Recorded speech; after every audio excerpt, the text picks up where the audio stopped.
एक बार की बात है, एक जंगल के किनारे एक गांव में एक किसान रहता था। उसके पास एक बड़ा बगीचा था जिसमें एक पुराना सेब का पेड़ और अन्य पौधे, पेड़ और सुंदर फूल थे। जब किसान छोटा था तो वह अपना ज्यादातर समय सेब के पेड़ के साथ खेलने में बिताता था। उन दिनों सेब के पेड़ ने उससे अच्छे अच्छे सेब दिए थे। हालांकि जैसे जैसे समय बीतता गया, सेब का पेड़ बूढ़ा होता गया और फल देना बंद कर दिया। अब जब किसान को पेड़ से कोई सेब नहीं मिल रहा था, तो उसने फैसला किया कि पेड़ बेकार है। इसलिए उसने पेड़ को काटने और उसकी लकड़ी का उपयोग कुछ नए फर्नीचर बनाने के लिए करने का फैसला किया। उसने महसूस किया कि चूंकि पेड़ पुराना और विशाल था, इसलिए उसे ठीक करने की आवश्यकता नहीं थी और इससे बढ़िया फर्नीचर बन जाएगा। वह भूल गया कि एक लड़के के रूप में उसने अपना पूरा बचपन पेड़ पर चढ़ने और उसके सेब खाने में बिताया था। अब सेब का पेड़ पड़ोस में कई छोटे जानवरों का घर था। इसमें गिलहरी, गौरैया और बड़ी संख्या में पक्षी और कीड़े शामिल थे। जब किसान ने अपनी कुल्हाड़ी उठाई और पेड़ को काटना शुरू किया, तो सभी छोटे जानवर दौड़ते हुए नीचे आ गए। वे सभी किसान से गुहार लगाने लगे। वे किसान के चारों ओर इकट्ठे हो गए और कहा, कृपया पेड़ को मत काटो। जब तुम छोटे थे तो हम इसी पेड़ के नीचे तुम्हारे साथ खेलते थे।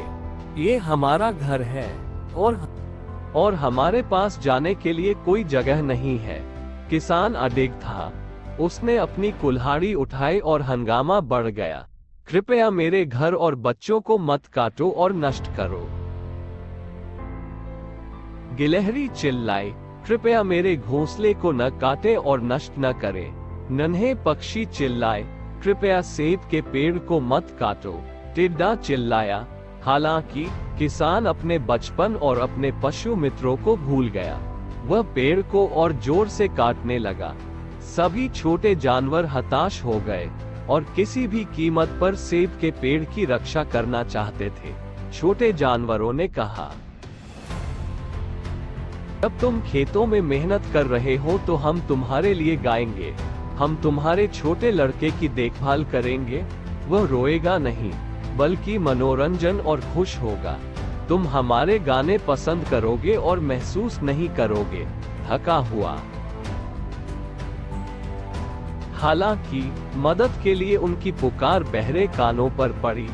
उनके सभी अनुरोधों के बावजूद किसान ने पेड़ को काटना जारी रखा। उसे कुछ चमकीला दिखाई दिया।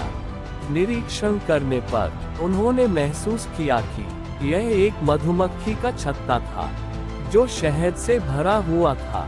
उसने थोड़ा सा लिया और अपने मुंह में डाल लिया। शहद के स्वाद ने उसके अंदर के छोटे लड़के को जगा दिया। अचानक उनके बचपन की यादें दौड़कर वापस आ गई। शहद का स्वाद इतना अच्छा था कि वह और अधिक चाहता था। यह उसके लिए खुशी की भावना लेकर आया। वह मुस्कुराया और कहा, इसका स्वाद लाजवाब है।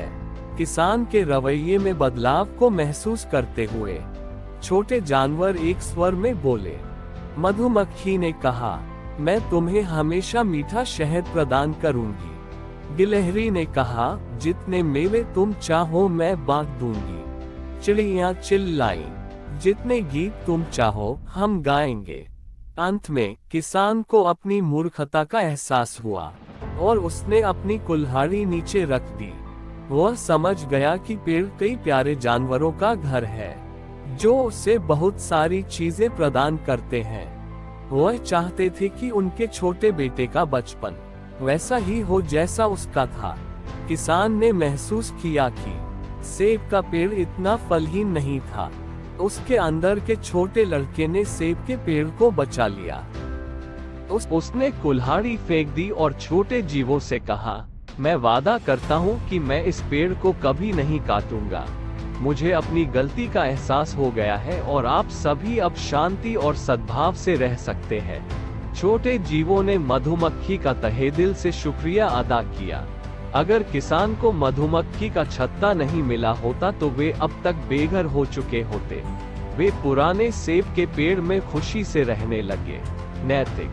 प्रकृति में प्रत्येक जीवित वस्तु किसी न किसी काम की है। हमें किसी भी जीवित वस्तु को नष्ट नहीं करना चाहिए।